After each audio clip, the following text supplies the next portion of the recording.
Donc, bonjour à tous et à toutes. Bienvenue en ce 19e podcast de la chaîne Star Wars Littérature Québec, qui est maintenant disponible sur YouTube et Spotify, au grand bonheur de notre grand maître et fondateur Claude. Et nous autres aussi, je vais vous l'avouer. Donc, le sujet du podcast aujourd'hui, c'est le roman Dark Maul, L'ombre du chasseur. Donc, je vous présente donc mes garçons préférés. Donc, on a Marc avec nous ce soir, Jean-François, Benoît, Guillaume, Claude et moi-même, Michel. Donc, je vous souhaite à tous et à toutes un magnifique podcast. Oh, merci Michel pour ta belle présentation.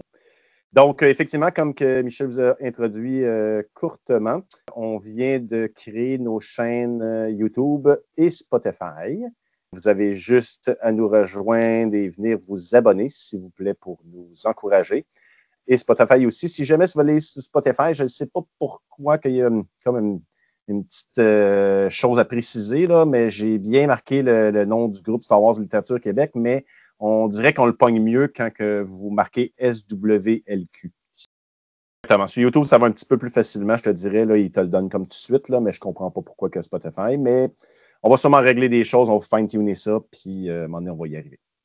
Donc, notre prochain podcast, juste pour vous tenir au courant, le numéro 20, il va être au mois de novembre, donc début, milieu de novembre comme d'habitude.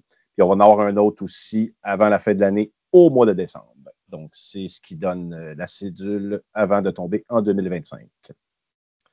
Fait que donc, Dark Maul, l'ombre du chasseur.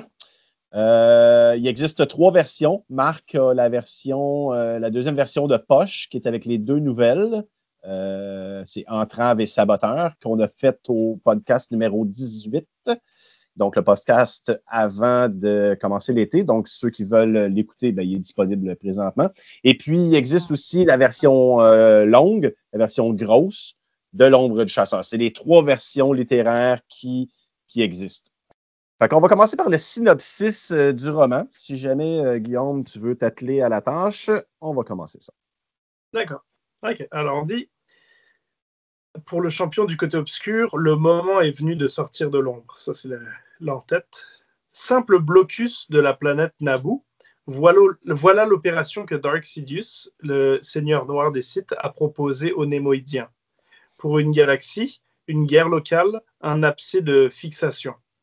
Et un piège minutieusement tendu, s'il fonctionne, la République s'effondrera, entraînant la galaxie dans sa ruine. Mais un des Némoïdiens fait faux bond. Dark Sidious flaire la traîtrise et envoie son champion, Dark Maul, traquer le félon, qui a un cristal à vendre avec toutes les informations qu'il contient.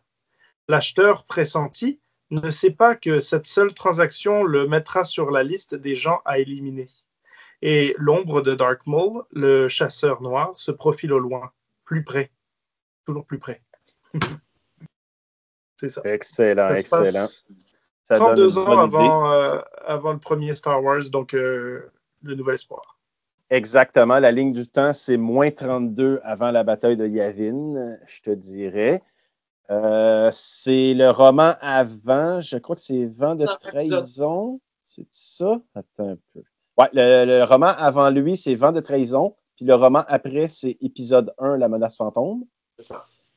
Donc là, je vais vous donner les caractéristiques du livre. Donc, il est sorti aux États-Unis le 30 janvier 2001. Il est sorti en français le 20 septembre 2001 à Paris. 348 pages. Selon la version que vous lisez, là, parce que des fois, le nombre de pages peut changer. Fait.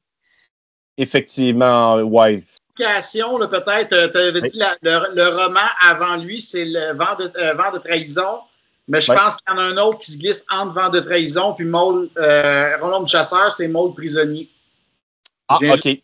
Mais peut-être mais Maul prisonnier, on sait que c'est un des derniers romans légendes qui a été publié. Fait que peut-être qu'il était sur la liste encore, là. Ouais, il doit être juste après, je te dirais. Ben oui, effectivement, et on peut les mettre très collés. Bonne observation, effectivement. L'auteur, c'est Michael Reeves. J'imagine que ça vous dit de quoi. Puis la traduction, c'est Jean-Marc Toussaint. Puis on les connaît un peu moins, ceux-là, mais bon, c'est comme ça que ça se présente. Ensuite, Qu'est-ce qu'il a fait, Michael Reeves? Il a fait Dark Maul, l'ombre du chasseur. Il a fait les deux Medstar. Bon.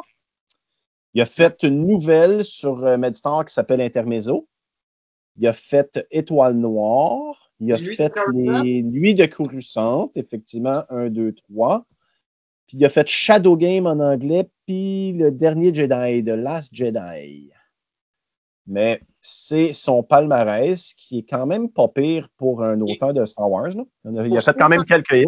Cette série-là, tu sais, des fois, quand moi, je lis les livres par les auteurs parce qu'on suit les mêmes personnages à différentes époques, là. Mais ça, c'est son premier. Là, il a starté avec ça. Puis après ça, tu veux lire la suite des personnages. Ou bref, il y a toujours un personnage. Après ça, ça serait les duos Medstar. Après ça, ce serait les Nuits de Coruscant, le dernier Jedi, et il conclut avec l'Étoile Noire. Mais très bon, je les adore. C'est un bon auteur. En tout cas, moi, j'aime beaucoup son écriture, j'aime beaucoup la façon dont il construit ses histoires. Effectivement. En tout cas, c'est pas le pire, ça, c'est sûr. Moi, je connais le pire, puis il s'appelle Chuck Wendig. D'après moi, on a tous nos pires, là, mais c'est bon, en tout cas. On dira pas quelqu'un a mal à la jambe, là, mais bon.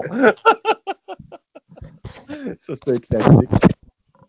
OK, donc, on va commencer dans le vif du sujet. Donc, présentement, on va rentrer dans une zone de spoilers. Donc, ceux qui n'ont pas lu le livre peuvent nous revenir plus tard parce qu'on va en parler vraiment ouvertement et sans aucun filtre. Aucun retenu. Dark Maul, l'ombre du chasseur. OK, ben ça commence avec Maul qui cherche M. Atmonchar, un Naïmoudien. Oui. Effectivement. Donc, avec ça, commence le fait qu'il va avoir une course ou une poursuite. Une poursuite, effectivement, c'est ça que je cherchais. Une grosse poursuite. Un chef à l'homme. Oui. Parce que Maul, lui, cette mission-là, il prend ça à cœur énormément, parce qu'on le sait, la haine que Maul a. Il est craqué depuis qu'il est jeune, là, à vouloir tuer des Jedi, puis à se comparer là, au niveau de comment il est, au niveau de ses combats, puis toute sa force. Fait qu'il est vraiment craqué, mindé là-dessus. Là. Il est programmé dans la haine, ce site-là. Mm-hmm. Exactement. Atmonchar s'est sauvé avec le cristal qui contient les données du blocus de Naboo. Ouais. Là, Palpatine, lui, il veut pas que son grand plan des Sith soit dévolé parce que c'est comme sa pierre angulaire. Tout part de là. Fait que lui, il va engager son apprenti Sith qui est mort pour pourchasser Atmonchar. Mais aussi les Néméodiens, lui, ils ont avec, ils veulent capturer, ils veulent rattraper voyons, pas leur ami, là, mais leur... ils veulent capturer, oui. Ils vont aussi engager une chasseuse de primes. Qui s'appelle Maui Lian. Là, je ne sais pas si je le prononce bien parce que il y a bien des H et des W là-dedans, là, mais bon. C'est comme ça. Moi non plus, je n'ai pas retenu son nom parce qu'elle a un plus petit rôle dans le roman. Là. Fait il va avoir la chasseur de primes, il va avoir le Dark Maul, et puis, c'est ça, ça va commencer où je ne sais pas comment Atmonchar, il va donner la première fois qu'on voit l'holocron, c'est un Toydorien qui l'a dans les mains. Un Toydorien, là, c'est comme la petite mouche Watto là, qu'on voit dans l'épisode 1, le maître esclave d'Anakin Skywalker. Là. Bon, c'est cette mouche-là qui a un holocron. En tout cas, on pense que c'est cet holocron-là. Et puis, il veut vendre ces informations-là à Lorne Pavan. Exactement. Fait que je fais rien que préciser, OK, c'est que dans le fond, le Toydarien, là, il l'envoie, c'est Lorne et puis Topla, OK? Dans le fond, ils sont invités à aller bider sur le cube dans une genre de place de transaction, un peu comme, je te dirais, des enchères.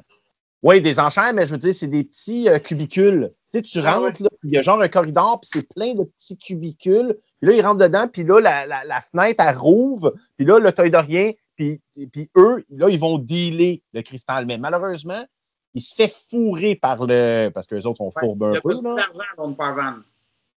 Oui, puis là, le toy d'arien, il prend l'argent, il réussit à prendre l'argent, mais il ferme la vitre quand il pogne l'argent, puis il donne pas le cube. Fait qu'il part. Là, c'est là. C'est ça. Puis là, Lorne Parvan, comme c'est ça, il se fait, je sais qu'il va se faire assommer. Oui. Il va se réveiller, il vient de se rendre compte qu'il a donné l'argent au toy de rien, il s'est fait assommer, il n'a pas le cube, il n'y a rien. Là, il est comme débouchelé, il s'en va se saouler, lui, après. Là. C'est comme. Lorne Parvan, en passant, pour ceux qui ne le connaissent pas, c'est un employé. C'est pas un Jedi, mais il travaille au temple Jedi. Il va y avoir des précisions à dire là-dessus tantôt, mais je te laisse aller. Ce gars-là déteste les Jedi. Il y a une haine à cause qu'il est arrivé quelque chose. Mais c'est ça. Sauf que ça, c'est un employé du temple Jedi. Fait que c'est. Donc, c'est ça. Fait que, il avait besoin d'argent, puis tellement il s'est fait avoir par la taille de rien. Donc, ça commence comme ça. Fait que là. Qu'est-ce qui est le fun dans ce genre de scène-là que tu racontes, qui est vraiment. Celle-là, je l'ai trouvée vraiment pas pire, sérieusement. C'est que Topla, OK? Puis, premièrement, Topla a un numéro. Il s'appelle 36FS18Q. C'est beau. C'est son numéro, man. Fait que, tu sais, moi, là, tu m'aurais dit, ah oui, j'aurais jamais su que c'était lui. C'est pour ça qu'il a changé de nom. En anglais, c'est I5. C'est comme un peu mieux. Ouais. Fait qu'il y a un numéro de matricule, cette fucké-là. Et qu'est-ce qui est hot, ce robot-là, c'est qu'à un moment donné, Lorne, il est sourd-raide, mon gars, il se lève, il a une méchante cuite, il a mal à la tête, man, il capote. Bon, il est capable de programmer des sons pour être capable d'enlever la gueule de bois à Lorne. Pendant 30 secondes, il met un stick de son, là, genre, il capote. Puis là, à un moment donné, il éteint le son, puis il fait « Oh, crime! » Je me « Oh, non, je me sens mieux, là. » C'est comme si tu m'aurais donné 3 Tylenol, là. Juste pour spécifier, là, pour ceux qui ne connaissent pas Topla, qui est i5, parce que même dans d'autres livres, on va le voir par la traduction i5, là, c'est comme un droïde de protocole, comme C-3PO, mais modifié. Parce que lui, au bout de son doigt, c'est un laser. Puis il est un peu plus, je dirais, il est un peu plus agressif que C-3PO. On dirait qu'il est plus fait pour programmer un peu pour se battre ou de l'autodéfense là, de ses maîtres. Là. Donc, c'est ça. C'est un droïde de protocole, une carcasse de droïde de protocole. Là. Comme dirait Qui-Gon, il aime la négociation agressive. C'est ça. Il y a une plus grande liberté d'esprit aussi. Oui, puis en passant, ce sont des partenaires, hein, Lorne et Topla. Ce n'est pas... tu sais, c'est un peu comme Anne et Topla n'appartient pas à Lorne, c'est des associés. Non, puis au courant de l'histoire, tu l'apprends en tabarnouche parce qu'ils se pognent, ces deux-là. Là. OK, ben là, c'est ça. Fait que là, après qu'il se soit réveillé, là, je me rappelle pas de tout en détail le livre au complet, mais je sais qu'à un moment donné, le fameux holocron, il va appartenir à un hôte. Que là, je ne sais pas si c'est le toy de rien qui va vendre ça au hôte. Le hôte, évidemment, ça se passe dans le bas fond de Coruscant, là, où est-ce que c'est sale, où est-ce que c'est le monde criminel, c'est dans le couloir écarlate. Oui, le corridor écarlate. Oui, c'est le corridor écarlate. Dans le fond, qu'est-ce qui arrive, là? De Coruscant, où c'est toujours sombre. Il fait toujours nuit parce que la lumière, elle se rend pas tellement que c'est profond. Marc, il y a quelque chose à dire. On va écouter Marc. Mais le hôte ne possède pas le tronc. Ils vont aller y vendre plus tard. Exactement, c'est ça que je voulais dire. Quand que, dans le fond, quand il part, là, celui avec les ailes là, de la transaction qui vient de voler de l'argent, qui vient de voler de l'argent à Lorne, lui, il contacte le hôte parce qu'il sait que la personne qui va y acheter à un bon prix, c'est sûr que c'est un hôte, tu sais. Fait que là, il contacte le hôte, puis là, il essaye lui aussi de le doubler, OK? Mais là, ça, c'est un petit peu plus loin, là. Fait qu'on va laisser ça en suspens, là. Mais ce que je veux dire aussi, c'est que quand ça part le début du livre, là, dans le fond, il faut comprendre que Dark Maul, il part en chasse après 3 groupes principaux, OK? Il part en chasse contre Lorne puis Topla. OK. Pardon? Atmonchar. Il recherche Atmonchar, Dark Maul aussi au début. Il recherche Atmonchar. Puis il y a un autre Jedi qui est là-dedans, je pense. C'est Maître Bondara. OK, Bondara, c'est un Jedi c'est un Twi'lek avec 2 Leku. Et lui, Maître Bondara, c'est le maître bretteur du temple Jedi. C'est lui qui donne des cours de sabre laser aux Padawan du temple Jedi. C'est un des meilleurs Jedi habiles. C'est un maître du sabre. Oui, tu as raison. Puis merci de la précision parce que c'est super important, ça. C'est le gars. Juste en passant, ces deux-là, on les voit en plein travail au temple dans le roman Vent de trahison. Les deux, on les voit en train de faire leur cours. Si je peux reprendre là où vous en êtes. Oui, parce que là, vous mélangez des choses. Avec le résumé là où j'en suis, comment que la Padawan, elle rentre dans l'histoire, c'est qu'elle est envoyée en mission dans le même secteur que là où se déroule ce que vous dites avec l'holocron. Ouais. C'est une mission pour devenir une chevalier Jedi, genre. Malheureusement, je pense qu'elle doit protéger quelqu'un qui s'appelle Holt, qui est prête à échanger des informations du crime syndical en échange de la protection des Jedi. Fait qu'elle est là pour venir le protéger. Mais je pense que ça se passe pas bien. Ils se font attaquer par des bandits et toutes sortes de monde. Elle arrive au début à défendre, mais finalement, ils n'ont plus le choix de fuir ou quelque chose comme ça. Mais après ça, je pense qu'il y a des espèces de... Ils se font attaquer assez rapidement par un groupe... Les cheveux verts. Tu sais, c'est le genre d'histoire où il y a plusieurs petites histoires différentes, mais qui vont toutes se réunir à un moment donné. Ouais. Parce qu'ils sont toutes au même endroit. Donc, à part son... Attends, on va laisser parler Marc. Vas-y. Le fond de rien, dans le fond, lors de l'attaque, il vient par mourir, dans le fond, donc elle se retrouve toute seule à manquer son... Parce que, dans le fond, c'est probablement son défi qui allait peut-être lui permettre de monter dans les échelons. Mais là, elle perd c'était sa grosse mission. Elle perd. Elle ne veut pas retourner au temple Jedi parce que là, c'est un état d'échec. Donc là, mais en plus, là, son vaisseau a été brisé a été dépouillé par des bandits, des mauvais garçons. Qui s'appelle Cheveux Vert. Elle est comme mal pris, là.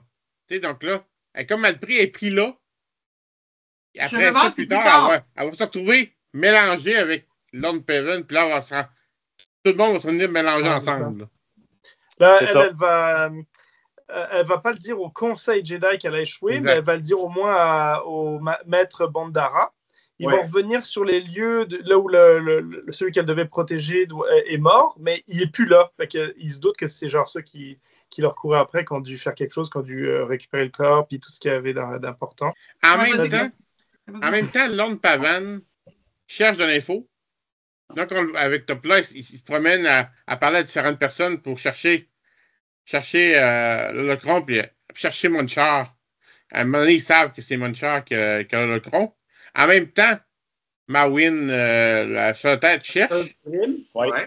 Puis là, elle aussi, elle cherche pas seulement Monchar, mais elle cherche, je pense qu'elle cherche en temps de Paven, donc elle suit. Mais puis Maul, lui aussi cherche Monchar. Oui, il s'en trouve. Mais Lynn, elle trouve Maul en premier. Elle croise Maul dans une cantine. Dans un corridor, je pense, en tout cas, elle le voit dans une cantine, elle le suit parce que Paven est venu rencontrer Monchar dans la cantine pour essayer de faire une proposition. Et ils promettent de se revoir plus tard. Donc là, Maylin voit Maul qui est caché, et elle a décidé de le suivre. De suivre Maul. Paven, lui, essaie de trouver... Avec Topla, ils ont un problème parce que l'argent qu'ils ont besoin pour acheter l'holocron, ben, ils l'ont perdu. Ils l'ont perdu au début au taille de rien. Donc là, Topla trouve une magouille qu'on a déjà vu, dans le fond, dans les banques. C'est comme voler, genre, une scène par transaction. C'est une patente de même, là. Où il peut sortir de l'argent des banques pendant une période, un retrait rapide pour une période X. Et le but, c'est de donner voir, et disons, il y a une période de quelques heures. Le but, c'est d'aller rejoindre Munchar parce qu'eux, ils ont l'adresse. Eux, ils ont pris rendez-vous avec le lendemain matin. Le lendemain, en tout cas. Donc, eux, c'est d'aller le rejoindre, lui vendre. Dans le fond, on peut prendre le cron, y acheter le cron, pour après ça, le vendre. Le vendre au hôte.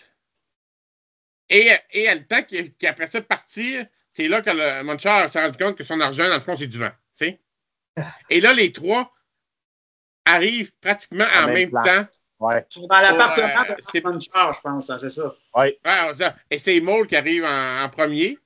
Maywin la suit. Paven, lui, il n'est pas encore arrivé. Puis c'est Maul qui défonce, qui défonce, et c'est lui qui rentre en premier dans l'appartement de Maul, qui vient par le décapiter. Mais avant de prendre le coin dans un coffre-fort, donc avant de faire le coffre-fort puis de prendre le locron, Maywin arrive. Ouais. Dans la porte, les deux se retrouvent face à face. Elle se rend compte qu'elle ne gagnera pas. Donc, elle fait sauter une genre de bombe. Ouais. Maul se sauve par la fenêtre, il réussit à survivre. Tout le monde meurt dans le coin. Juste avant que tu poursuives, juste voir la mort de Ad Munchar, là, moi je l'ai retenu, là. Darth Maul, il va le pogner par la force, OK? Il va comme l'étrangler, il va le soulever dans les airs par la force, puis avec son sabre laser, il va lui couper la tête, sa tête va rester dans les airs, puis son corps va tomber. C'est assez violent comme mort, là. Qu'est-ce qu'il y a, là? En tout cas, continue. Non, mais parce que là, actuellement, le cron est à terre. Il est à terre dans un coffre-fort, et Maul est à côté. Il est à côté de cron, mais Wynn, comme elle vient d'arriver, ils se sont vus. Puis avant de Maul vouloir l'attaquer, elle a fait sauter une bombe. Mais tout l'appartement saute. Maul est propulsé par l'extérieur pour se sauver. Elle meurt sur le coup, comme tout le monde qui est dans le coin. De crime, tout, Mais Maul est un peu assommé, lui, en tombant. Et pendant ce temps, pendant que la police arrive, Paven arrive, tranquillement, pas vite. Il débarque, il voit ce qui s'est passé. Voilà le cron. Ah oui, pogne le cron. La poursuite, là, c'est que non, Darth Maul, oui, il faut qu'il reprenne le Locron, c'est sa mission, mais il doit tuer tout le monde qui a pris possession de l'information. Tu as raison. Paven le prend. Là, mais ça ne sera pas long, là. Paven le prend. Paven va au hôte. Oui. Et Maul arrive. Ouais. Et Maul fait un carnage dans les hôtes. Et c'est là qu'il reprend le Locron au hôte. Exactement. Paven va se casser, lui. C'est ça, c'est juste que là, comme... ça n'a pas duré longtemps, ça a duré quelques pages. C'est ça, puis comme Maul, il ne sait pas l'information que Lord Pavan a, ben, il est obligé de le tuer parce qu'il faut qu'il tue tous les témoins ou tous ceux qui ont pu parler à Ad Munchar. Fait que c'est pour ça, mais oui, il l'a en sa possession, le Locron, mais pas pour longtemps. Il reprend chez les hôtes. Parce qu'il sait qu'il apprend que Lord Paven est allé au hôte. Donc, il va aussi. Oui, parce que c'est là tout le monde se trouve en même temps, là. Oui, c'est eux autres qui vont payer le plus. C'est pas dur, là. Exact. C'est le gros nom. C'est le gros nom du coin. Ça, c'est... Merci de la précision, Marc, parce que ce bout-là, il est fuckant un peu, effectivement, là, je te dirais. Tout le monde s'entrecroise. Puis... Ouais, tout le monde s'entrecroise, puis les événements arrivent vite. Fait que... Je voyais ça un peu, ceux qui ont connu la série 24, là. Plein de moments qui se passent en même temps, mais qui vont tous se rejoindre. Fait que c'est ça que c'est dur à... En tout cas. Mais c'est à partir de ce moment-là que ça devient plus... C'est aidé parce que là, Paven se sauve. Puis là, Maul sait très bien qui il doit tuer.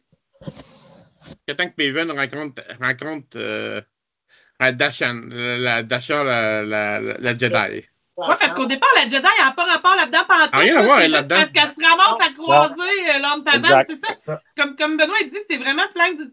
On a comme trois histoires séparées au départ qui vont converger vers tout le monde va se ramasser finalement à la même place. Puis là, ça fait en sorte que... Puis en sachant l'histoire de Lord Pavan, elle décide qu'il faut qu'elle les ramène au temple Jedi. Ouais, c'est ça, parce que Darsha et Bondara, ils étaient après avoir constaté que le gars qu'elle devait protéger est mort et qu'ils ont échoué, ils décident finalement de revenir vers le temple Jedi. Puis c'est en se rendant vers le temple Jedi que là, ils tombent sur Pavan puis son droïde qui se font pourchassé par Dark Maul. Fait qu'il le C'est secourt au mauvais endroit au bon moment. Ouais. Bon endroit au bon moment. Vous voulez. Il y a une course folle entre Maul en motojet Oui. et la Twi'lek Avan. Bondara, Anton Bondara, puis Darsha, sa Padawan, les deux autres. Ben, c'est ça, rendu à ce moment-là, là, Darsha est rendu avec Lorne aussi, là, tu sais. Là, Puis avec son maître qui est venu l'aider. Exactement. Dans le fond, là, t'as vraiment la course des motojets, la motojet contre quelle sorte de vaisseau, là. Parce que le vaisseau de Darsha et de Bondara, son maître, a été brisé. Elle n'est pas capable de monter. Donc, elle n'est pas capable de sortir des bas-fonds. Elle est prise à une certaine hauteur, elle peut juste descendre. Donc, c'est pour ça qu'elle ne réussit pas à se sauver. Donc, ils se courent après, ils se perdent, ils se retrouvent à cause de la force, maudite force. On réussit à retrouver un détenteur de la force. Jusqu'à temps que Bondara fait comme tout bon Jedi, décide qu'elle peut régler le problème elle-même. Donc, elle vient par décider quand Maul se rapproche trop, elle saute sur la motojet de Maul. Oui. Ce qui fait que Maul est obligé de se cracher sur une aire d'atterrissage. Puis là, ils s'affrontent. Non, c'est Maître Bondara qui va affronter Maul. Pour laisser la chance à sa Padawan de se sauver avec Lorne. En disant à sa Padawan, sauve-toi, rentre-toi, Tom Jedi, laisse-moi faire.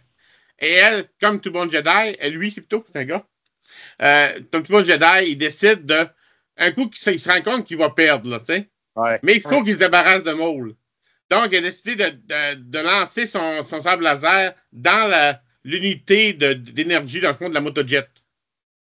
Et c'est ce qui fait sauter entièrement tout. C'est un éruguisseur, l'autre. Tout saute. Et malheureusement, pendant ce temps-là, comme tout bon Jedi, ça n'écoute pas. Donc, la Padawan, elle, est revenue pour aider. Et là, tout le monde est pris dans le champ de l'explosion, mais Darsha réussit quand même à sauver les trois. Mais tout en se crachant plus bas, Et Maul, bien sûr, réussit à se protéger d'une façon, même s'il reste assommé pendant un certain temps. Et le Maître Jedi, lui, meurt sur le coup parce que lui était en plein milieu. Et puis ça, il y a une bataille, au début, il y a une bataille de sabre laser entre Bondara et Maul. Et puis c'est cette bataille-là qui dit, tu sais, ça fait 1000 ans qu'un Sith et un Jedi ne se sont pas fait battre ensemble. Il y en a beaucoup qui disent, la première bataille, c'est Qui-Gon Jinn dans le désert contre Darth Maul dans l'épisode 1. Non, c'est celle-là. Là. C'est Maître Bondara qui va se faire tuer par un Sith, là, le premier en 1000 ans. Ouais. C'est juste que personne ne va le savoir, donc... Personne ne va le savoir, c'est juste ça. Non. Ça ne se rendra jamais au conseil. Donc, oui, c'est la première bataille, mais personne ne le sait. Là, exact. C'est ça, c'est encore un mystère. C'est-tu un site? C'est pas un site, c'est ça, là. En tout cas. C'est là qu'à partir de ce moment-là, que ça devient plus centré parce que là, tu as vraiment les trois qui ont craché dans le plus bas, dans la Padawan, Tapla, puis l'autre, Lorne. Et t'as Maul qui se réveille, là, bien sûr, il se court tout après. Là, ça va être la course-poursuite pour une partie du livre. Là. Exactement. Et elle veut, par les bas-fonds, elle veut trouver des passages dans les tunnels, pour être capable de réussir à remonter à la surface. Parce qu'elle n'est pas capable d'appeler un taxi ou n'importe quoi parce qu'elle est dans les bas-fonds. Il faut qu'elle réussisse à monter au-dessus d'un certain étage. Son communicateur s'est brisé là, quand elle est allée affronter les petits bombes. Là, fait que... Donc, il faut qu'elle revienne à la surface. Et pendant ce temps-là, Maul la suit. Donc là, il se court pendant je ne sais pas combien de pages. Ils vont se ramasser dans des tunnels d'égout de Coruscant. Avec des passages, ça s'entrecoupe. Il faut faire des choix. Puis à un moment donné, ils sentent quelque chose puis ils ne comprennent pas, puis là, ils reçoivent un genre de filet électrifié au-dessus d'eux. Là, ils sont capturés. Oui! Les jetons. Les jetons. Oui, jetons. Ça, c'est les premières bébites. C'est les premières bébites qu'ils rencontrent. C'est comme si la civilisation... ça, c'est des mutants, c'est des cannibales. Ouais, des cannibales. C'est comme si ça revenu dans l'ancien... des gens des C'est comme des êtres vivants qui vivent dans le noir depuis des millénaires dans les bas-fonds, ce qui fait que, tu sais, ils voient plus. Ils ont l'ouïe très développé, mais tu sais, je veux dire, ils ont l'air de des morts vivants, là, quasiment. Là. Puis, tu sais, eux autres, ils se nourrissent de tout ce qui se passe dans le tuyau, là, finalement, dans le conduit, là. Fait que, imaginez... Ça, je pense que c'est un clin d'œil. Je sais que ça me faisait penser, moi, à... Là, c'est peut-être pas tout le monde qui a vu ce film-là, mais le film de George Lucas, THX 1138, il y a des genres de bébites de même dans la ville futuriste ou dans la forteresse, à un moment donné, là, quand ils vont dans les bas-fonds, des bébites poilues. Puis moi, je pense que c'est un clin d'œil à George Lucas, ces fameux jetons-là. Si vous avez vu le film THX 1138, là, vous allez vous en rappeler, en tout cas. Ouais. Je l'ai vu, mais je ne me rappelle pas. Ce que je peux dire là-dessus, par exemple, c'est que Maul, quand il voit ces bébites-là, il dit « Oh, j'en prends note. » Il dit « Mon maître, il m'en a parlé, mais il dit il pensait pas que ça existait. Et il me dit, tu sais, c'est peut-être une rumeur ou c'est peut-être mais il dit, là, je l'ai vu. C'est comme une légende. De légende sur Coruscant. C'est ça, le genre d'histoire qu'on raconte aux enfants, là, le bonhomme 7 heures, eux autres, sur Coruscant, c'est les jetons. Mais personne ne pense qu'il existe pour vrai. C'est leur crocodile dans les égouts, eux autres. Genre, c'est à peu près ça. Puis il dit, il va falloir que j'en parle à mon maître parce qu'il pourrait dire qu'il existe pour de vrai. Ouais. Mais ça, c'est pas quand ils ont été capturés, dans le fond, avant que. Parce qu'ils sont vraiment beaucoup. Donc, ils s'apprêtaient à vouloir peut-être dévorer l'orne. Ça passe à poche. Oui. Puis là, c'est là que la Padawan s'est réveillée, elle aussi, parce qu'il était attaché à terre, tout ça. Et là, ils se parlaient, mais tout en essayant de se débattre, d'essayer de se sauver jusqu'à temps que le coup fatal arrive. Jusqu'à temps qu'ils se rendent compte que, regarde, tu as demandé à Padawan, peux-tu ouvrir le commutateur de Topla, là? Parce que lui, il est fermé, là. Il va nous sauver, lui. Puis là, c'est là qu'elle a réussi par la force, avant la fin, à rallumer Topla. À mettre le piton à on. Quand Topla se réveille, ben lui, avec ses... je pense qu'il a sorti un son, je pense. Ben, tu sais, là, c'est là qu'ils réalisent que, dans le fond, eux autres, ils vivent dans le silence puis dans le noir.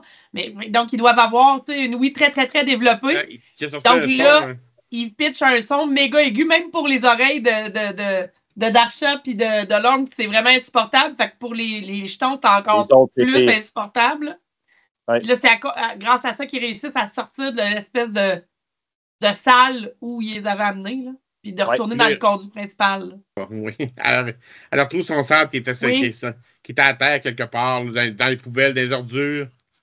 Je savais pas c'était quoi, donc elle a mis les ordures, donc elle a réussi à le ramasser.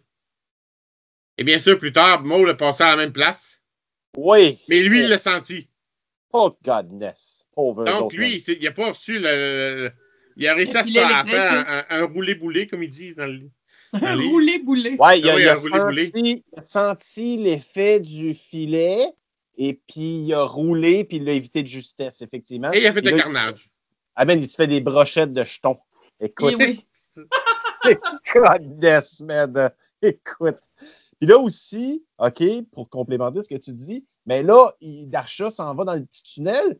Là, à un moment donné, ils sont rendus un petit peu plus loin, tu sais, puis ils font oh, attends un peu, il y a de quoi de bizarre là. Il dit, ils nous suivent pas. Et ils nous courent pas après, là. T'sais?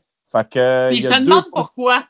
Ouais, il se demande pourquoi. Il dit, il y a comme deux possibilités. Puis une des possibilités, c'est genre qu'il y a quelque chose d'encore plus débile qui leur fait peur dans où on s'en va. Comprends-tu? Là, on arrive, Ben, à ton moment de. Le Thousand, ouais. Hey, godness, man. Je te laisse continuer, Marc. C'est ça. Donc là, les trois arrivent dans une salle, parce qu'ils ne voient rien, comme d'habitude. Et là, Topla, lui, par ses ondes, il se rend compte qu'il arrive dans une grande salle, mais qui est courte. Tu sais, que le plancher arrête rapidement. Donc, il se rend compte qu'il approche d'un ravin. Ouais. Mais il réussit à trouver un pont. Fait de cordes ou de cordes, puis de cordes, mais de toutes sortes de débris, là. Ouais, c'est toutes sortes de débris. Vas-y. Ouais. OK. Mais là, il n'y a pas le choix. À ce moment-là, ils ont compris aussi que si les jetons ils ne courent pas après, c'est peut-être parce qu'ils ont croisé le site en même temps. Ah oui, aussi. S'ils ne sentent pas, c'est peut-être le style. Donc, Maul doit s'en venir. Donc, il réussit à traverser, mais ça a l'air d'être assez long, ça. Donc, il réussit à traverser jusqu'à temps que il sent le Taozin, qui est une espèce de grosse bébite, je sais pas quoi, translucide, qui n'a pas d'os, non osseuse, qui commence à grimper du sol pour pour monter sur le pont, les attaquer. Ouais, ça va faire un snack. Et Darsha commence à vouloir servir de la force. Elle sent rien. Mm-hmm. Elle sent pas, elle l'a jamais vu arriver, elle l'a jamais vu. Et quand elle se rend compte, quand elle attaque, elle essaie de transpercer avec son sabre laser. Avec son sabre laser perd toute capacité. Sa luminosité. Ouais. Mais quand elle ressort, il est fonctionnel. Il redevient correct. Ouais. Donc, suite à faire une couple d'essais-erreurs comme ça, elle se rend compte qu'il n'y a aucune chance qu'il s'en sauve. Donc, il décide, bon, qui qu'on affronte? Et il décide de ça, ou on tourne de côté, sachant très bien qu'elle a retombé sur le site. C'est ça. Mais il change de côté. Mm-hmm. Il change de côté. Donc là, ils s'en vont tranquillement vers Dark Maul, mais Maul n'est pas arrivé encore jusqu'à temps qu'à un moment donné, il voit la lame. Et en fait, c'est qu'ils essaient de revenir, parce que là, ils se disent, ben là, on peut pas traverser le pont, on va revenir. Puis là, Darsha a fait comme, holy shit, il est là. Oui, je viens de le sentir. Puis là, il allume sa lame. Et il faut dire aussi, je veux juste dire de quoi, Marc, c'est que juste quand que Maître Bandara il meurt là, il y a M. Kenobi qui est introduit aussi. C'est vrai, là. oui. Hey, Oui, okay. On va le voir plus loin, là, mais je veux juste revenir un peu là-dessus parce que là, on est à la veille de s'en venir à ça. Un caméo de Obi-Wan. Ouais. Oui, parce que, dans le fond, le conseil se sont rendu compte que Bandara est parti. Oui. Mais, tu sais, la Padawan qui devait partir pendant 5-6 heures, ça fait 3-4 jours qu'elle est partie. Son maître est disparu. Fait que là, il envoie Obi-Wan enquêter.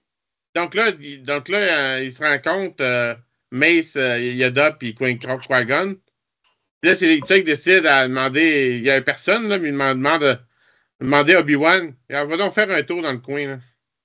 On va enquêter. On va voir ce qui se passe. Et là, on laisse ça là. On les revoit plus tard. Et là, juste pour revenir à la bataille, quand ils retroussent leur chemin, c'est lent mais que le monstre, lui, il les attaque avec une genre de. Ouais. Qui appelle ça un vomi, quelque chose de visqueux. Ouais. Mais qui n'a pas la même substance que lui. Donc, Darsha est capable de l'attraper avec son sabre laser. De vaporiser avec son sabre, ouais. Exactement. Jusqu'à temps que, avant d'un peu arriver à ce qui les sauve, dans le fond, c'est Topla, bien sûr, parce que c'est toujours Topla qui sauve tout le monde. Topla décide de se faire arrêter, puis il commence à demander à l'homme, commence à enlever dans le fond, les marches, dans le fond, là. Les choses de métal qui servent de marche, là. Commence à en enlever en série. Ouais. En série. Disant pas ce qu'il veut faire. Donc, mais tout en se rapprochant encore de Maul. Donc là, tout le monde se rend compte, OK, parfait, tout le monde y va. Puis avant qu'il dise son plan, t'as Maul qui commence à. Là, il se voit. Là, tout le monde se voit, là. Parce que là, ils sont vraiment rendus proches de Maul. Ouais.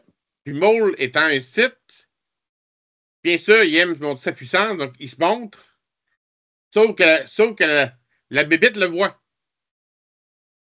Donc, la bébite, je ne sais pas si elle a compris qu'elle avait un plus gros jouet là-bas. Donc, elle commence à vouloir attaquer Maul. Ouais. Et c'est là, et ça a été le signal de Topla. Lui, ce qu'il voulait faire, Topla, c'est qu'il a dit à tout le monde, accrochez-vous, parce qu'il s'est rendu compte que le pont lui était attaché au plafond puis au plancher, vers le haut, vers le bas, par des grandes cordes, dans le fond, là, tu sais. Donc, il a dit aux deux, attachez-vous à moi. Puis lui, il s'est attaché à la corde, puis ils ont coupé la corde. Donc, ça a fait un balancier, mais vers l'autre côté. Mm-hmm. Donc, ça leur permettait de passer passer le Thousand, mais par le bas. Dans le fond. Et ils ont réussi à passer tout en manant Padawan. Puis tu essaies de nous ralentir quand on va atteindre le mur parce que ça se pourrait qu'on ne survive pas. Faut aller ralentir, mais pas tant que ça. Non, c'est ça, ça a été. Non, ça fait c'est quand même il fallait qu'il réussisse à monter. Il fallait qu'il réussisse à monter, puis là, après ça, Maul était comme pogné avec le Thousand. Ça faisait penser un peu à la scène d'Indiana Jones et le temple maudit avec le pont de corde à la fin. Hein. Quasiment. Pas mal rendu. Puis Maul, après ça, c'est ça, même le Thousand aussi, il est surpris de découvrir cette bébite-là, qui est une autre bébite un peu de légende, tu sais, que personne se doutait que ça existait dans les bas-fonds de la ville, de la planète plutôt. Ah ouais. Je vais faire une parenthèse avec ça pour revenir là, sur Topla puis Lorne, OK? Ouais. Dans le fond, Lorne, c'est un ancien employé, je crois. Oui, c'est un employé. Puis à un moment donné, il s'est fait calisser dehors, OK? Puis, quand il est parti, il a décidé qu'il emmenait un droïde, Topla, justement. Mais il l'a acheté. Oui, il l'a acheté. C'est ça. Mais Excusez-moi, c'est ça. Là. Fait qu'il est parti, mais c'est ça, il l'a acheté dans le fond, OK? Fait que c'est là, dans le fond, qu'après, il a fait des modifications. Puis que ça, c'est un droïde usagé, mais il l'a amélioré pour faire ça. Il connaissait quelqu'un qui était spécialiste là-dedans. D'ailleurs, i5, il n'arrête pas de l'écœurer, comme quoi qu'il a acheté de quoi. Tu sais, je pense que c'est son radar il a acheté le plus cheap, il n'a pas payé le mieux. Genre, il n'arrête pas de dire, genre, puis de mettre sur le dos, c'est vrai que tu m'achètes des pièces cheap. Je comprends pas les émotions humaines, le droïde, là. Vraiment. Puis même, il est capable de reproduire quasiment avec un ton de voix, des fois. Là. Ah, il est bon.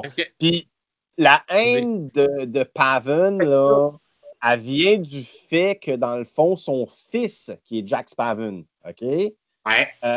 Lui, il a été recruté comme de la manière qui est un peu de force des Jedi. Je ne sais pas si tu comprends ce que je veux dire. T'sais. Ils ont senti qu'il était sensible, fait qu'ils sont venus le chercher, puis lui, Jax, c'est de là que ça vient sa haine pour les Jedi et le kit, parce que dans le fond, il s'est comme fait arracher son fils.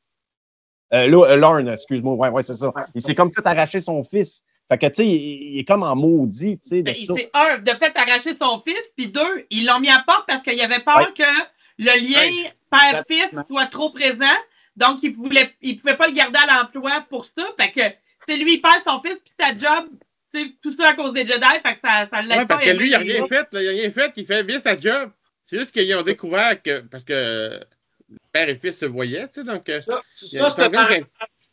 Cette parenthèse-là, que tu viens de dire, c'est parce que des fois, on décrivait des scènes d'action pas mal, mais des fois, tu as des petites scènes où il y a une relation qui se développe entre Dasha et Lorne, puis les deux, ils se parlent quand il y a des moments plus calmes.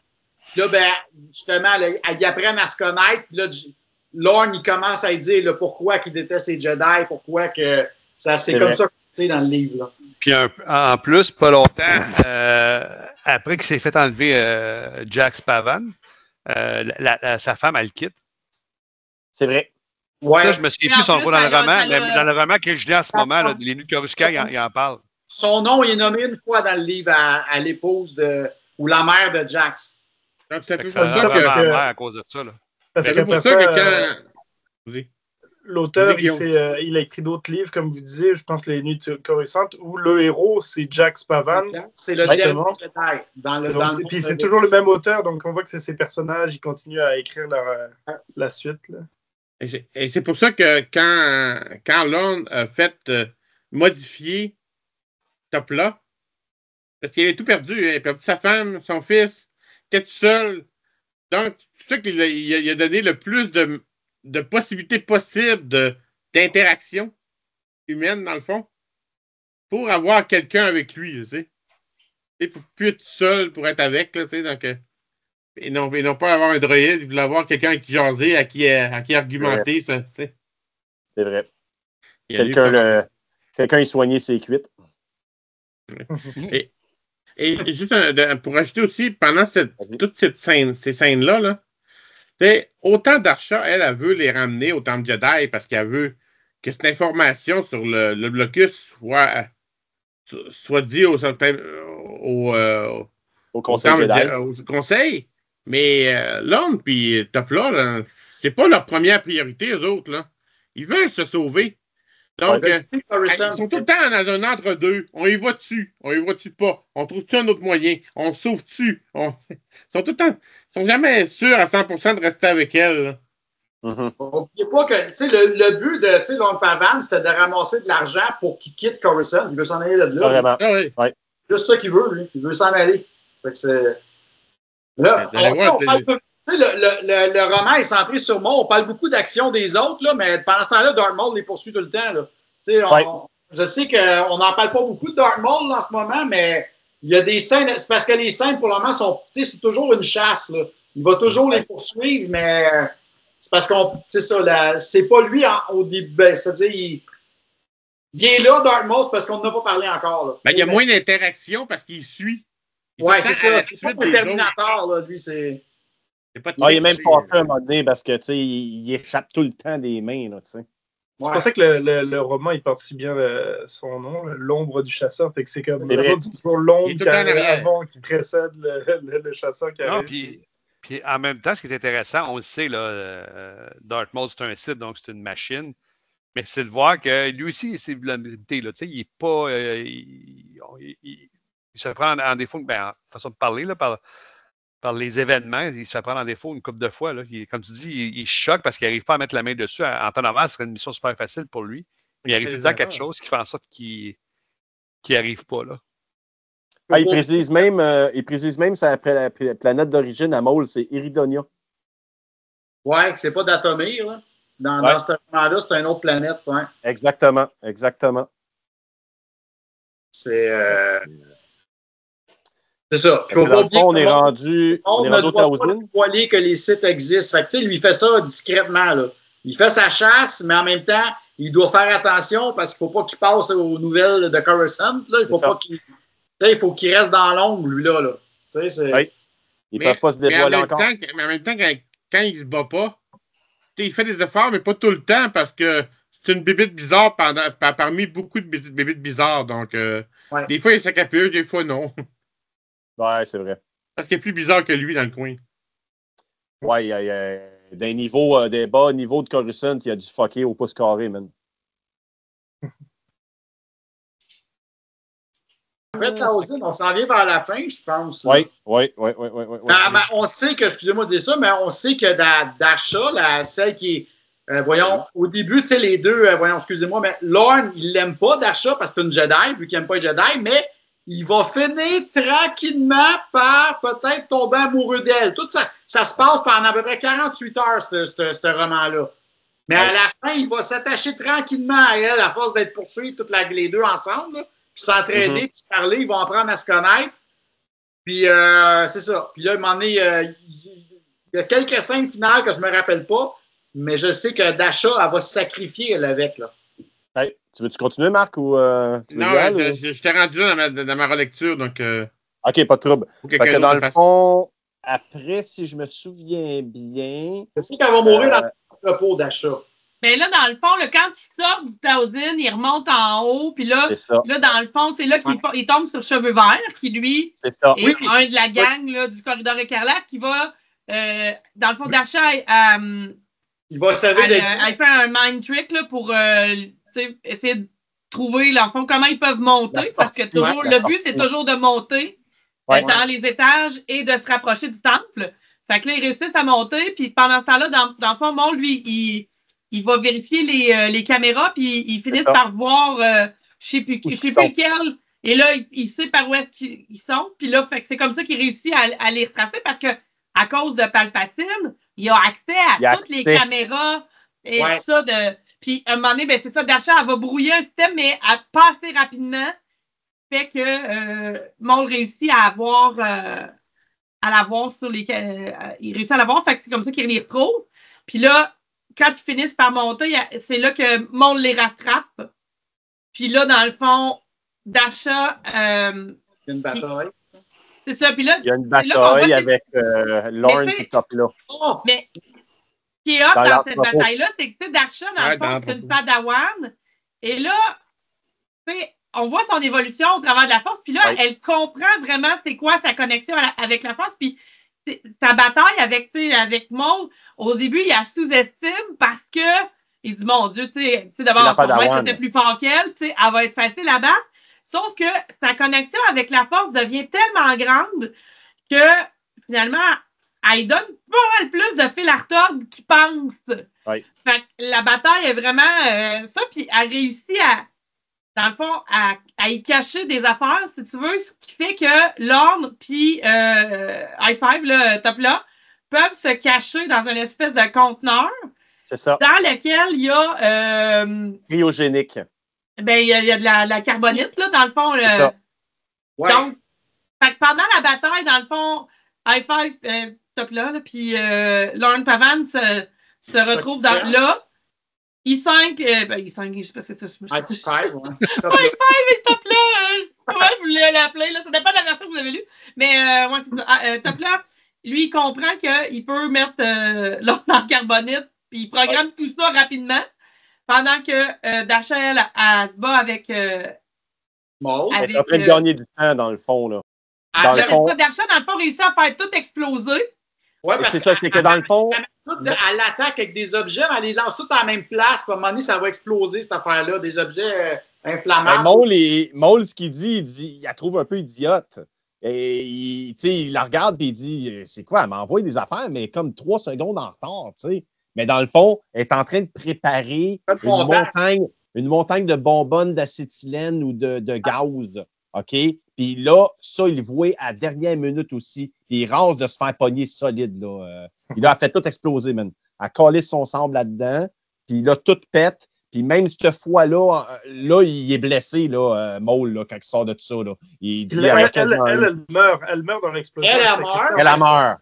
Ouais. Puis les deux seuls qui survivent, c'est parce qu'ils sont congelés. C'est Lorne et le droïde, mais c'est parce qu'ils sont en carbonite, congelés, protégés. Exactement. Puis là, c'est ça. Puis, Darth Maul, après ça, il ressent la force, mais il sent plus personne de vivant. Il ne trouve pas parce qu'il est convaincu. C'est ça, il est convaincu qu'ils sont morts, tu sais. Ouais. Vu qu'ils sont gelés, leurs signes vitaux sont très, très faibles, fait qu'ils ne les voient pas. Puis là, ben c'est ça. On arrive effectivement à la passe finale là, que tu t'en vas. Là. C'est que dans le fond, il prend un genre de taosine. Là, il prend un nodule de taosine. C'est ça. OK? Puis là, ça va le rendre invisible face à Maul. Okay? Pendant un certain temps, ouais. Puis finalement, ça marche. C'est ça le pire. Là. C'est que Maul, à un moment donné, il se retrouve. Dans le fond, il y a des ordres de Palpatine, de Sidious, dans le fond, de dire va mener le cube à telle place. Fait que là, Lorne est au courant. Fait qu'il le rejoint à la même place. Puis là, à un moment donné, il voit de dos, Maul est en train de rentrer des affaires dans un ordinateur. Puis là, il ne le voit pas arriver. Fait qu'il essaie de le stunter avec un gun parce qu'il reste soit 3 coups qui assomme ou un coup fort de blaster. Là, il n'est pas sûr d'être capable de tuer un Sith avec un coup de blaster. Fait qu'il dit, je vais essayer de l'endormir. Mais finalement, il snap, mais ça l'endort très, très, très, très peu de temps, je te dirais, Maul. Là. Ça se passe dans une station spatiale qui est en orbite autour de Coruscant. C'est parce que c'est un congrès de sénateurs, dont le sénateur Palpatine est là. Je me rappelle plus quoi, là, mais c'est mieux expliquer c'est quoi le but de ce congrès-là dans le livre Dark Plagueis. En tout cas, il y a beaucoup de connexions entre les romans. Là. Mais pour en revenir à ça, dans le fond, c'est que là, il stunt Darth Maul. Là, lui, il pense qu'il est endormi. Il s'en va essayer de prendre le petit cube, là, le petit fameux cube. Puis au lieu de leur stunter puis de prendre le cube après, lui, il décide de prendre le cube en premier. Mais non, l'autre, il rouvre ses yeux, mon gars. Il tranche la main, man, d'une shot. Fait que l'autre, il capote, mon gars, tout le kit. Puis... Non, il réussit à se sauver, puis il débarque dans la réunion des sénateurs. Ouais. Et la première personne qui tombe, c'est qui? C'est le gros Palpatine qui dit « Viens ici, mon grand, m'a t'aider, moi! » Alors, je me souviens de ce punch-là, j'avais adoré ça parce que. C'est ça, Lorne Pavan. Attends, vas-y, ça c'est mon punch que j'ai aimé. Là. Non, mais je trouve ça génial parce que là, on pense qu'il est sauvé. Là, tu te dis, mais non, ça ne marche pas. Les sites ne sont pas supposés être connus. Puis là, tu apprends qu'il va aller voir un sénateur. Puis là, il le nomme pas. C'est ça qui est cool. Puis là, c'est quand il le voit que là, Lorne, il dit, ça fait une année que je l'ai lu, merci, vous n'allez pas me sauver, sénateur Palpatine. Là, tu dis, oh my God, il n'est pas tombé sur le Il vient de se tomber dans la gueule du loup sans le savoir. Je me rappelle moi, c'est comme lui, je me souviens, c'est que lui, il dit sénateur Palpatine. Il dit, oh non, man, t'es pas sorti du bois, au contraire. Là. La première fois que j'ai lu ce livre-là, c'est un des meilleurs punchs de romans de Star Wars. La face tombée, non, il s'en va y remettre direct des mains, sachant que c'est pas que Palpatine, c'est lui le maître site. C'est comme. C'est ça. C'est tellement un bon punch, là. Pendant ce temps-là, Top là, il l'a envoyé avec un de ses amis, qui va décider, dans le fond, de le garder pour lui. Puis de vider sa mémoire, puis de le reprogrammer. Fait que finalement. C'est pour ça qu'il s'en sauve. Il ne se rend pas au temple. Il se rend pas au temple. Il ne se rend jamais au temple. Non. C'est ça, il ne se rend pas au temple, puis c'est un genre de pas un billet. Il se fait, il part dans un vaisseau avec un gars qui l'achète, je pense. Ou, en fait, c'est son ami qui rend service dans le fond. C'est son ami qui le garde, puis il dit va le porter au temple, puis lui, il fait hey, ça vaut combien ça se travaille là? Je vais le garder pour moi. Oui, parce qu'il se doute aussi que Lorne, il n'y en a pas pour longtemps là, comme vie, là, d'après moi. Fait que, tu sais, il se dit, bon, il ne sera plus là. Fait que si je prends le droïde, pourquoi pas? Personne ne va le savoir. Puis après ça, c'est Kenobi qui se fait donner la mission de s'en aller avec le blocus. Avec Qui-Gon. Avec Qui-Gon. C'est ça, ça part là. Ça finit là, dans le fond. Là. Ça finit on arrive avec au film. Ouais. Mais par contre, dans le pas le prologue, comment ça s'appelle à la fin? C'est pas un prologue, c'est un. L'épilogue. L'épilogue, à la fin, on sait, ils disent vaguement que Lord Pavan s'est quand même fait tuer plus tard par Darth Maul. C'est ça, parce que Palpatine, tu sais, quand tu lui remets le truc, il dit tu devrais aller te faire soigner, fait qu'il l'envoie à l'hôpital, quelque chose comme ça, parce qu'il s'est fait couper le bras, tu sais, par Maul. Puis là, évidemment, Darth Maul, maintenant, il sait où est-ce que l'autre il est. Oui, fait que tu penses que c'est le médecin qui arrive, mais c'est j'allais dire. C'est ça. Puis Darth Maul, il lui fait sa fête. Puis je pense qu'avant de mourir, il a comme une pensée pour son fils, Jack, quelque chose comme ça. C'est ça. Qui, Jack, on répète, c'est le héros des Nuits de Coruscant, écrit par le même auteur. Et dans le monde légende, c'est le dernier Jedi avant, mettons, Obi-Wan Kenobi et Yoda qui sont encore en vie. Là. Mais c'est le dernier Jedi du massacre des Jedi. Là, donc, de l'ordre 66. C'est ça, dans l'univers légende, c'est lui. Est-ce qu'on est en l'an 32, donc dans le fond, donc il y a 37 ans à peu près. Même pas, il y a moins 32, tu veux dire? Oui, en moins 32. Donc, avant la bataille de Yavin. Donc, il était rendu adulte après la purge. C'est ça. Ça se termine Qui-Gon et Obi-Wan. Il faut qu'ils embarquent en urgence parce qu'il y a un blocus à Naboo. Et là, la suite, c'est épisode 1 de Star Wars. The Phantom Menace. Wow. Ça, j'aime ça. C'est une couple de romans, il n'y en a pas beaucoup, mais qui ont fait ça. Il fallait que ça fitte aussi, on s'entend. Là. Mais j'aime ça quand un roman finit comme ça, que genre, ça embarque dans un des épisodes. Ouais, moi tout. Mais moi, ce que j'ai trouvé vraiment cool avec ce livre-là, c'est que, tu sais, quand tu le commences, tu te dis, qu'est-ce que je vais apprendre de plus? Là, je le sais comment ça finit. Tu comprends? Tu sais, tout le long, tu te dis, c'est sûr qu'il ne se rend pas au bout.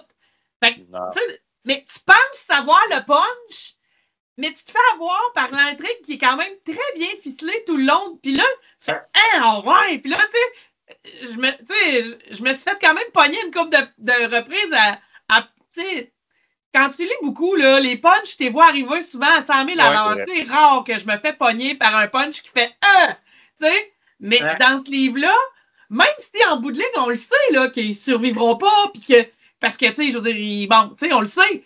Mais la façon dont l'auteur il amène les affaires, il réussit à nous surprendre à plusieurs reprises dans le livre. Puis pour ça, moi, je trouve que c'est vraiment c'est écrit de main de maître parce que ça réussit quand même à nous surprendre sur un sujet que, tu sais, on connaît déjà, là, tu sais. Fait que ça, c'est vraiment le petit plus, je te dirais, de ce roman-là que j'ai beaucoup, beaucoup, beaucoup aimé. Le roman, il est facile à lire aussi parce qu'il est tellement bien décrit. On est bien capable de s'imaginer les scènes, même les combats de Maul, quand il dit il tourne son sabre au-dessus de sa tête, il fouette d'un coup par en bas. On voit très bien les chorégraphies de combat. Puis également aussi parce que on s'imagine les expressions faciales de Maul, qui est enragé avec ses dents, ses yeux jaunes. Tu sais, déjà, le film nous aide beaucoup là, parce qu'ils font souvent des gros plans du visage de Maul dans la Phantom Menace. Fait que ça nous aide dans notre imagination quand on lit ce livre-là, c'est très bien décrit. Là, puis aussi, si tu lis Medstar aussi, tu comprends très bien qui est Topla. Donc, tu es capable de imaginer aussi ta façon de penser à quoi il ressemble. Ouais. Parce qu'on l'a vu parce qu'il y avait un peu la même relation dans Medstar avec un humain. Donc, on peut comprendre comment il pense. Le fameux droïde qu'on parle, là, de Topla, il va être dans toutes les séries de romans qu'on voit. Le Medstar, Nuit de Coruscant, puis même l'Étoile Noire. L'Étoile Noire, je l'ai lu 2 fois. Je ne me rappelle plus trop, mais il me semble qu'il est là. Il me semble qu'on le voit. On le voit pas longtemps, là, mais il me semble qu'on le voit. Il fait une petite apparition sur les... J'aimerais rajouter de quoi sur ce que Michel a dit tantôt, c'est que Michel, c'est un truc que tu as dit tantôt, c'est qu'on connaît la fin, on connaît déjà le personnage. Mais techniquement, quand le roman est sorti, quand moi je l'ai lu, il n'y avait pas Clone Wars, il n'y avait presque rien sur Dark Maul à part l'épisode 1. Fait que moi je lisais surtout parce que c'est Dark Maul m'intéressait, puis je voulais en savoir plus, puis c'était comme le seul livre qui existait à l'époque. Fait que c'est comme. Moi, ça m'a vraiment intéressé. Mais comme vous avez dit, comme a dit Benoît, le punch de la fin, il y a de l'action tout le temps. Il y a de l'action tout le temps. L'histoire est vraiment bien construite. Ça, en plus, ça raboute au film. Puis le punch de la fin, c'est un masterpiece. Ah oui, puis moi, j'ai raison parce que, dans le fond, quand tu regardes la ligne du temps, là, il est même pas dans les livres d'imprimés. Fait qu'il doit être arrivé vraiment après, là, tu sais. Ouais. Donc, moi, je donne on ne voit pas vraiment. Ah, c'est ça. Je donne un 8 sur 10 à ce roman-là. Facile. Oui, on va y aller avec les notes, effectivement. Un 8, je sais pas. Mais puis j'ai vraiment aimé le choix de mots qu'il a dit, Benoît. C'est bien décrit parce que des fois, tu as trop de détails, tu te perds. Mais pas ce roman-là. Tu as juste assez de détails pour te mettre dans l'ambiance, comme qui dit, tu le vois bien, puis pas te perdre. Puis je reviens encore sur le punch de la fin. Là.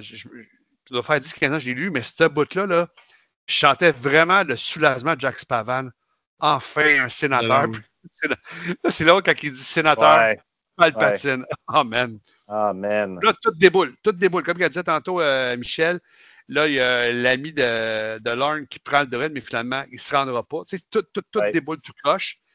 Puis il se fait tuer par jusqu'à la dernière minute, là, on espère qu'il va se sauver. Même si on le sait que c'est pas possible parce que sinon, l'épisode 1 se peut pas, tu comprends? Ça peut pas, non. Et les informations se rendent. L'épisode 1 n'existe pas. Mais en tant que lecteur, moi, c'est ça que j'ai trouvé le fun, c'est que même si on le sait, on espère tout le temps, puis on pense quasiment qu'ils savent. Là, à un moment donné, tu te dis, ils vont nous amener une twist qui fait qu'il va se ramasser je sais pas où, mais finalement, non, tu sais. Mais en tout cas, moi, j'ai bien c'est rendu genre à ça de réussir sa mission. Jusqu'à la fin, je pense qu'il va s'en sortir, tu sais. Parce que contrairement, disons, à Rogue One, que c'était évident qu'elle allait tout mourir parce que c'était tous des rebelles, puis c'était impossible qu'il n'était pas là. Mais ça, tu te dis, l'homme, c'est un contrebandier, il a-tu pu s'en sortir quand même? Sans le dire, puis s'en foutre totalement partir. Top là, on peut savoir qu'il c'est un robot, lui. Tu sais qu'il peut être purgé. Mais tu sais, tu peux te dire, il a-tu s'en sortir une façon de. Mais non. Même ça fait penser les films d'horreur de slasher où tu as un groupe de héros puis ils se font tuer les uns après les autres par le tueur. Ça, c'est quasiment ça. Puis je me dis, sérieux, il y a du monde qui ont déjà dit qu'ils aimeraient ça faire, des réalisateurs qui aimeraient ça faire des émissions style horreur de Star Wars. Je pense que juste adapter ce livre-là en série ou en film, ça serait ça. Ça serait un genre de trailer, là, C'était vraiment là. Par rapport à ça, moi, c'est la... Ouais, vas-y, Michel. Ah non, mais c'est juste ça que je veux dire. J'ai vraiment aimé ce roman-là. On dirait que tu te fais surprendre, puis c'est tout le long du livre, ce n'est que de belles surprises en belles surprises. C'est bien écrit, justement, comme on disait, les espèces de trois histoires qui partent, puis à un moment donné, tu ne sais pas trop ce que ça va, puis à un moment donné, tu fais OK, là, tu comprends la connexion. Tu sais, non, c'était vraiment. J'ai vraiment beaucoup aimé. Combien tu te donnes comme note, Michel? J'irais avec un 8.5. Je te dirais que c'est dans mes préférés, oui? certainement. OK. Ben, tu sais, il y en a tellement des différents, mais comme je te dis, moi, je suis rarement surprise dans un livre. Puis lui, là, oui. il m'a surpris à plusieurs reprises d'affaires que, tu sais, je te dis, j'étais toute seule chez nous dans mon lit. Moi, je lis le soir, souvent de coucher, tu sais. Je suis comme, j'étais vraiment là, oh my God, tu sais. Là, tu prends une pause pour essayer d'assimiler ça. Là, tu te replonges dedans, tu sais. Fait que oui, je donnerais un 8.5, certainement. OK, c'est bon. Toi, Ben? Moi, ça serait un 7. Ça serait, je l'ai lu, je pense que c'est ma 3e fois que je le lisais. Moi tout. J'ai tellement lu là, je me rappelle que la première fois que je l'ai lu, j'ai vraiment trippé. J'avais la chienne de Darth Maul, puis pour les gens qui trippent sur Darth Maul, c'est un bon livre. Mais là, après ça, j'ai lu beaucoup d'autres romans de Star Wars, puis il y en a beaucoup qui ont dépassé cette histoire-là. Fait que là, c'est la 3e fois que je l'ai lu. Je ne l'ai pas apprécié autant que la première et la 2e. Fait que moi, vraiment, je donne un 7, mais ça reste que l'un des meilleurs punch, c'est celle-là. C'est sûr que quand tu as le punch la 2e fois puis la 3e fois, ça doit être un peu moins. Là, tu lis puis tu regardes d'autres détails. Tu sais, parce que là, on parle, il y a plein de petits caméos. Comme dit là, il y a le caméo avec Obi-Wan Kenobi, qui a sa mission, qui est un peu plus pacifique, c'est plus comme une enquête. Mais on va, tu sais, il y a des scènes aussi avec. Je pense que Mace Windu, il va parler, m'emmener. Tu sais, on ne peut pas tout décrire tout, on ne peut pas tout se rappeler de tout. Non. On se rappelle de ce qu'on a envie de se rappeler. Mais il y a des scènes qui sont marquantes là-dedans qui te restent en mémoire. Puis justement, la fameuse scène quand il remet le Holocron dans les mains de Palpatine, c'est tellement bon que tu ne peux pas l'oublier. Tu sais, elle te reste en mémoire malgré tous les romans que tu as lus. Là, ah oui, ce punch-là, c'est dans ce livre-là. Tu sais, c'est ça. Là. Et mais toi, Marc? je mettrais un 7 sur 10, à peu près. C'est bon, c'est une bonne note. Moi, je suis assez d'accord avec le 7. Moi, je trouve que c'est une belle histoire sympathique. Tu sais, dans le sens que c'est pas une grande histoire. C'est bien écrit. Tu sais, moi, c'est le genre de livre qui a peu de dialogue. Donc, moi, c'est pas le genre de livre à la base que j'aime. J'aime les dialogues. Mais comme je disais tantôt, même si tu avais pendant 3 pages et demie de texte sans dialogue, c'est tellement bien écrit que c'est quand même intéressant. Mais il n'empêche que l'histoire est assez simpliste, on peut dire, quand même. Là. C'est assez. Mais intéressante, mais simple. Mais quand t'aimes les films, quand t'aimes le lien avec l'épisode 1, de voir les Némodiens aussi, de revoir Newt Gunray, puis t'es aussi peureux, puis t'es aussi peur de Sidious, puis de voir toutes les. Un peu comme Benoît disait tantôt aussi, tous les liens avec les personnages, ça fait que ça fait une bonne histoire. C'est pas une grande histoire, mais c'est une bonne histoire à lire. C'est intéressant à lire. Le punch. Comme je disais, moi, je me suis pas rendu enfin à temps pour aujourd'hui. Donc, je me rappelais de l'image, je me rappelais de la fin. Puis je sais qu'il y avait une hyper punch à la fin. Quand tu me rappelles, donne au sénateur Palpatine, je me rappelle, mais je ne réussissais pas à trouver quel était le punch parfait qu'il y avait à la fin de ça. Il y a aussi moi, j'aimais le fait de voir les dessous de Coruscant, parce que ça, c'était quelque chose qu'on ne voyait pas tant que ça dans les autres livres d'avant.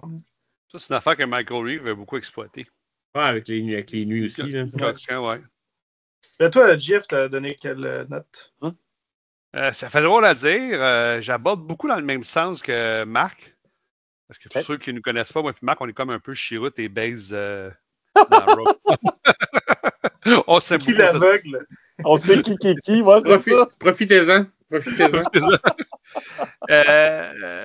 C'est ça, c'est une bonne histoire. C'est pas une grande histoire. Je ne suis pas capable de donner un 8, parce que j'ai donné des 8 à des romans que je juge meilleurs, mieux construits, comme dirait Marc. Là, c'est des histoires plus complexes, là, moins simplistes comme Darth Maul, l'ombre de chasseur. J'irais plus vers un 7.5. Parce que c'est vrai que l'histoire est simpliste, mais comme je dis, après 10-15 ans, là, je le ressens encore, le punch de la fin, le soulagement de l'un, puis non, c'est pas ça. Puis j'imaginais si c'était un film, là, tu vois juste de dos l'épaule du sénateur, L'autre qui dirait merci Sénateur Palpatine, puis là, tu vois la face de Palpatine. Non, c'est éclairant pour ça.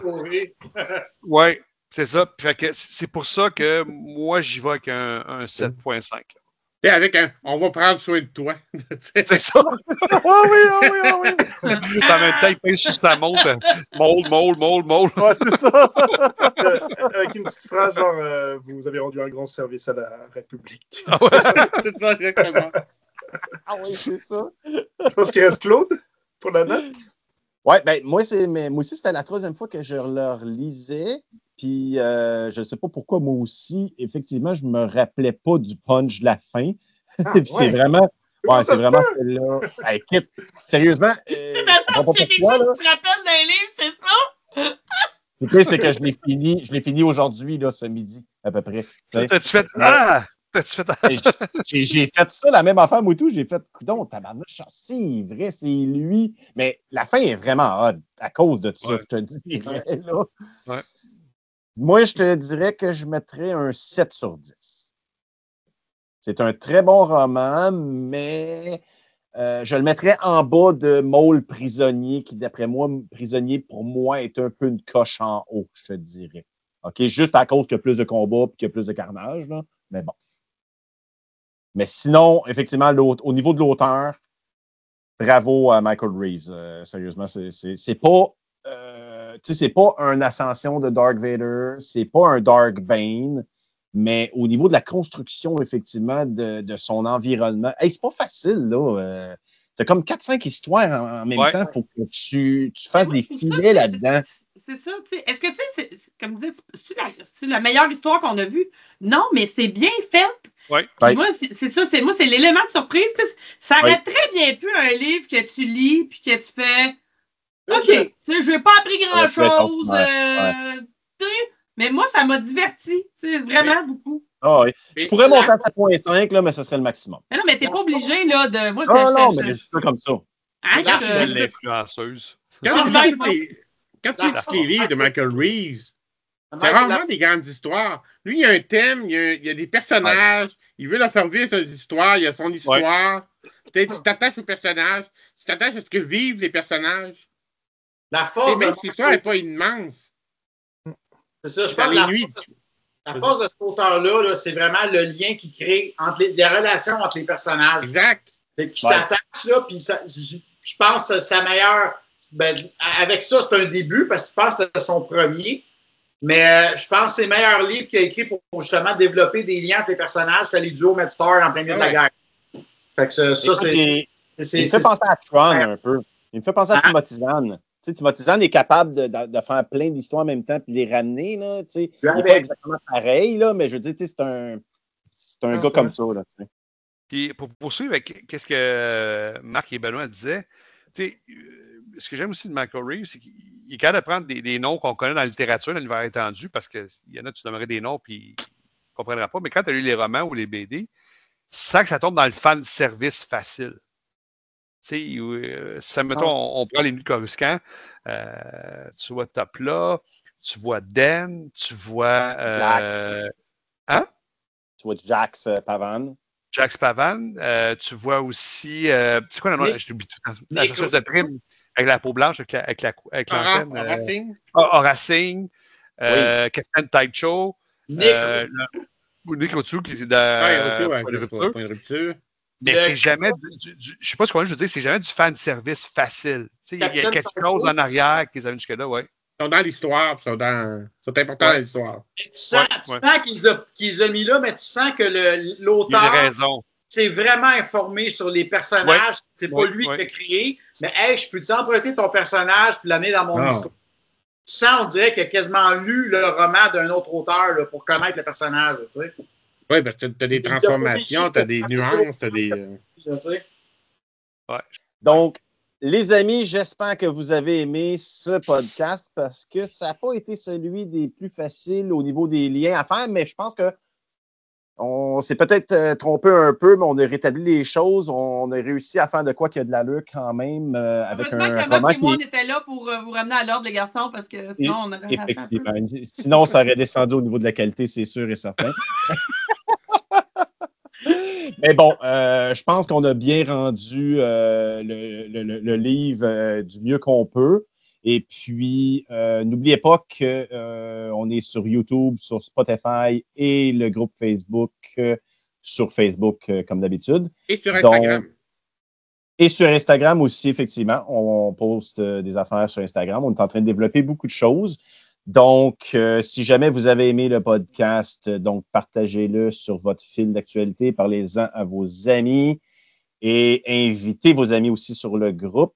Ça va nous faire plaisir. Plus qu'on est de monde, plus qu'on a du fun d'habitude.